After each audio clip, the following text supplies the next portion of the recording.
নদীর উত্তাল ঢেউয়ের দিকে শূন্য দৃষ্টিতে তাকিয়ে আছেন রেবা বেগম। গত 10 বছরে 5 বার আড়িয়াল খাঁ তার বসত বাড়ি গ্রাস করেছে।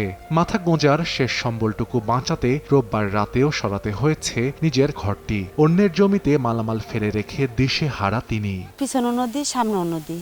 আমাকে তো জায়গা নাই, বাড়ি করার মতো জায়গা নাই। থাকবো কি খাবো, জায়গাই নাই, আমাকে থাকার জায়গা নেই। পরের ব্যক্তি নিয়ে রাখছে, বস্তা ফেলায় বাঁধ দেয়। তাহলে আমি তো গেছি, আর যারা আছে তারা থাকতে পারবো। শুধু রেবা বেগমই নন, ফরিদপুরের সদরপুর উপজেলার চর মানাইর ইউনিয়নের আফসার মুন্সির কান্দি গ্রামের এমন চিত্র এখন প্রায় প্রতিটি বাড়িতেই। কেউ বা সরাচ্ছেন বসত বাড়ি, কেউ বা কাটছেন গাছ। নদীর আগ্রাসী থাবায় গত এক সপ্তাহে বিলীন হয়েছে অন্তত অর্ধ কিলোমিটার এলাকা। অস্তিত্ব সংকটে বসত বাড়ি আর পূর্বপুরুষের স্মৃতি। ছোট থেকে দেখতেছি আমাদের নদী ভাঙতেছে, আমরা আর পারতেছি না। বাড়ি ঘর ভাঙিয়ে নিয়ে যেতেছিল, পরে মানুষজন মাইকিং করে আমরা ডাকছি, ডাকাই দেখেন আমাদের মাথা মুথা কাইতে গেছে। রাত্রে ঘর দুয়ার ভাঙিয়ে নিয়ে গেছে, এখনো সম্পূর্ণ বাড়ি নেই। নদীর পাশে আমাদের বাড়ি। তীব্র ভাঙন ঝুঁকিতে রয়েছে অর্ধ শতাধিক বসত বাড়ি, একটি সরকারি প্রাথমিক বিদ্যালয়, মসজিদ, মন্দির, কবরস্থান সহ গুরুত্বপূর্ণ নানা সামাজিক প্রতিষ্ঠান। একটু চোখের পলক পড়লেই যেন ধসে পড়ছে ভিটেমাটি। তাই নির্ঘুম রাত কাটছে নদীপাড়ের অসহায় মানুষগুলোর।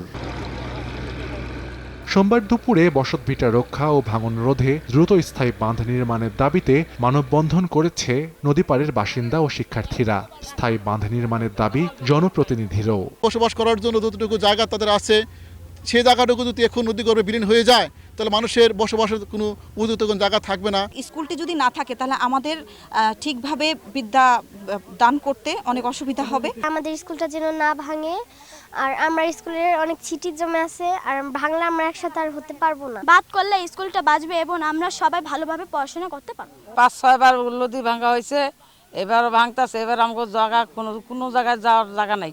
স্থায়ী বাঁধের ব্যবস্থা সুব্যবস্থা করা না হয়, তা এগুলি অচিরেই নদীগর্ভে বিলীন হয়ে যাবে। তাৎক্ষণিকভাবে জিও ব্যাগ না ফেলাই দেন, তাহলে আমাদের এই গ্রামটা বিলীন হয়ে যাবে এবং এই লোকগুলো যাওয়ার মতন কোথাও জায়গা নাই।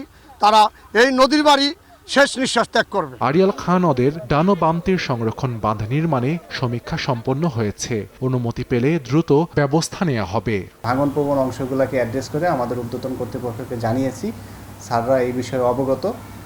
স্যারদের অনুমতি পেলে আমরা ওইখানে আপৎকালীন ব্যবস্থা হিসেবে জিও ব্যাগের মাধ্যমে কাজ শুরু করতে পারবো। পানি উন্নয়ন বোর্ডের নির্বাহী প্রকৌশলী বরাবর কথা বলেছি। তারা আমাদেরকে আশ্বস্ত করেছে যে তারা জরুরি ভিত্তিতে কিছু জিও ব্যাগের মাধ্যমে ভাঙনটা প্রতিহত করার চেষ্টা করবে। পাশাপাশি ওখানে যে স্থায়ী বাঁধের যে প্রকল্পটি রয়েছে সেটিও তারা দ্রুত সম্পন্ন করার জন্য আমাদেরকে আশ্বস্ত করেছে। সদরপুর উপজেলার চর মানাইর ইউনিয়নে 1 কিলোমিটার এলাকা জুড়ে অব্যাহত রয়েছে ভাঙন। প্রায় 16,000 মানুষের বসবাস নদীপাড়ের এই ইউনিয়নটিতে।